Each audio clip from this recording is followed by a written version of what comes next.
اللہ ملک صاحب ہمارے ساتھ ناظرین موجود ہیں. میں اب سے کچھ دیر پہلے جب خواجہ آصف صاحب سے بات کر رہا تھا تو متی اللہ جان جو سینئر جرنلسٹ ہیں جنہیں گرفتار کیا گیا، میں ان کے حوالے سے سوال کر رہا تھا. نصر اللہ ملک صاحب اسی چینل کے ڈائریکٹر ہیں نیوز اور ہیڈ کرتے ہیں اس چینل کو. نصر اللہ صاحب آپ شاید سن نہ سکے ہوں، خواجہ آصف صاحب نے کہا کہ یہ جو متی اللہ جان ہے میں تو انہیں صحافی نہیں مانتا، تو اس لیے آپ اس زمرے میں مجھ سے بات نہ کریں اس حوالے سے کیونکہ میں صحافی نہیں مانتا. اب اس بات کا میں کیا جواب دوں؟ میں نے کہا جی یہ تو کوئی طریقہ نہیں ہے. دیکھیں میرا نہیں خیال خواجہ آصف صاحب کو اختلاف کرنا چاہیے. آپ متی اللہ جان کی صحافت سے اختلاف کر سکتے ہیں، ان کی کسی رائے سے اختلاف کر سکتے ہیں، لیکن آپ یہ نہیں کہہ سکتے کہ وہ صحافی نہیں ہے. جی وہ ٹی وی چینل میں کام کرتے ہیں، کئی ٹی وی چینلز میں کام کرتے رہے ہیں، اپنا ٹاک شو کرتے ہیں.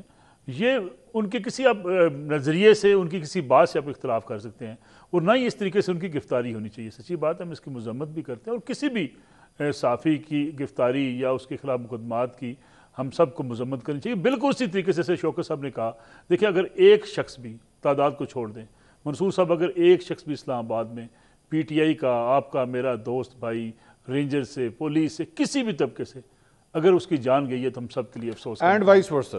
بالکل میں کہہ رہا ہوں اگر رینجرز کے بھی ہوئے کسی بھی شخص کی، دیکھیں آپ کا اور میرا بھائی ہے نا جی، وہ پی ٹی آئی کا تو بعد میں ہوگا لیکن انسان ہے، پاکستانی ہے، ہمارا بھائی ہے. اس لیے نہ اس پہ خوشی کے شادیانے بجانے چاہیے کہ جی ہم نے فتح کر لیا، نہ کسی کو ایگزیجریٹ کرنا چاہیے. یہ آپ نے بڑی بات درست کی. کیوں یہ سارا معاملہ بگڑا؟ ایک شخص باہر بیٹھا ہوا ہے، شہباز گل صاحب، وہ کہتے ہیں جی 103 ہو گیا، ابھی 104 ہو گئی، جیسے اس نے کاؤنٹر لگایا ہوا تھا. ایک شخص بیٹھ کے اسلام آباد میں کہہ رہا ہے ابھی تعداد اتنی ہو گئی. یعنی دیکھیں جب آپ سوشل میڈیا کے زیر اثر اس حد تک آ جائیں گے پھر آپ کو یہ سارے کام کرنے پڑیں گے. اب دیکھیں کچھ ایسی تصاویر ہیں جس میں پورے روڈ کے اوپر خون بہا ہوا دکھایا جا رہا ہے، جیسے کسی خون کی ندی ہوتی ہے. کوئی خدا کے لیے کچھ خدا کا خوف کریں. یعنی ہم کس طرف لے کے جانا چاہتے ہیں؟ میں کہتا ہوں کسی ایک کارکن کے اوپر ڈنڈا نہیں برسانا چاہیے، لیکن دوسری طرف ایک سیاسی جماعت کو بھی اگر روکا جائے. یہ کہنا کہ جی وہ رکاوٹیں توڑ کے چلے گئے، وہ عبور کر کے چلے گئے، انہوں نے قبضہ کر لیا ڈی چوک پہ، یہ کہاں کی سیاست ہوتی ہے؟ دوسرے میں آخری جملہ اگر مجھے آپ کہنے دیں، متی اللہ جان صاحب کی آپ صحافت سے اختلاف کر سکتے ہیں، بہت سی چیزوں پہ ہمیں بھی اختلاف ہوتا ہے. ان کو بھی ایگزیجریٹ چیزوں پہ نہیں کرنا چاہیے کہ آپ نے بغیر کسی تحقیق کے کہہ دیا، بغیر کسی رپورٹ کے کہ جی رینجر کے جوان اپنی گاڑی کے نیچے آ کے شہید ہو گئے. یہ بڑا الزام ہے نا جی. ان چیزوں سے میرے خیال میں ہمارے میڈیا کے لوگوں کو بھی اوائڈ کرنا چاہیے اور حکومت کو بھی صبر کا مظاہرہ کرنا چاہیے. یہ تو کوئی طریقہ نہیں ہے کہ صحافی نہ مانے. آپ خود بھی صحافی رہے ہیں سر، یہ کیا ہو رہا ہے آپ کی حکومت میں؟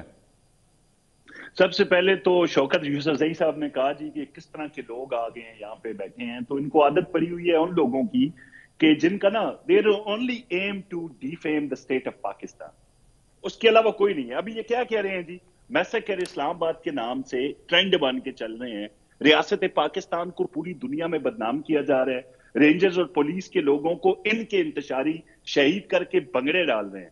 بھائی اتنی زیادہ تعداد میں اگر شہادتیں ہوئی ہیں تو وہاں پہ سارے جو آپ کے تو بڑے بڑے صحافی چیمپئن بن کے پوری رات انتشاریوں کے ساتھ کہ انہوں نے قلعے فتح کر لیے، انہوں نے اب ڈی چوک کا قلعہ فتح کر لیا، انہوں نے 26 نمبر کا قلعہ فتح کر لیا، تو وہ تو سارے ساتھ تھے بھائی. اور ابھی بھی ٹویٹس کر رہے ہیں، ابھی بھی کہہ رہے ہیں کہ ریاست نے بڑا جبر اور ظلم کیا ہے، لیکن ایک ویڈیو نہیں دے سکتے یہ منصور کہ جس میں کچھ چند لاشیں روڈ پہ پڑی مل جائیں. جن گاڑیوں کے ٹوٹنے پھوٹنے کا انہوں نے ذکر کیا کہ ریاست نے، یہ دیکھیں جی جو گاڑیاں وہاں پہ کھڑی تھی، یہ بھی کہا گیا کہ یہ جو گاڑیوں کے مالکان ہیں وہ شہید ہوئے ہیں.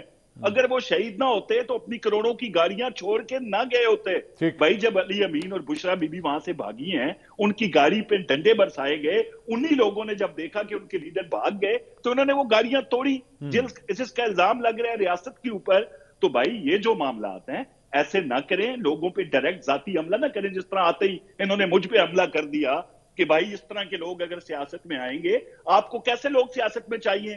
جو پاکستان ڈوب رہا ہو IMF کو خطوط لکھے کہ پاکستان کی گرتی ہوئی دیوار کو بہت شکریہ.